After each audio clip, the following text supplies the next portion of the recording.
Computer laptop में WhatsApp चलाने का आसान तरीका।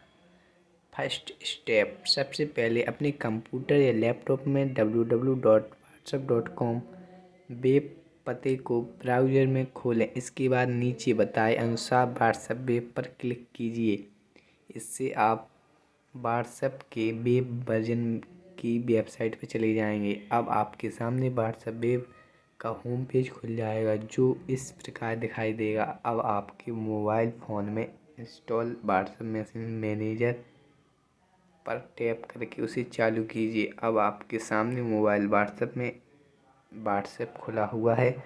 यहाँ से आप दाएं कोने में ऊपर बने 3 डॉट पर टैप करके सेटिंग में से व्हाट्सएप टैप वेब पर टैप कीजिए। जैसे ही आप व्हाट्सएप वेब पर टैप करेंगे, आपके सामने QR स्कैनर ओपन हो जाएगा। अब आप अपने कंप्यूटर में दिख रहे QR कोड को स्कैन कर लीजिए। जैसे ही आप मोबाइल से QR कोड को सक्सेसफुली स्कैन कर लेंगे, आपके सामने तुरंत ही आपका अकाउंट कंप्यूटर पर खुल जाएगा। आपके द्वारा अपने दोस्तों के साथ चैट, मैसेज, फ़ोटो, वीडियो आदि भी भेज सकते हैं।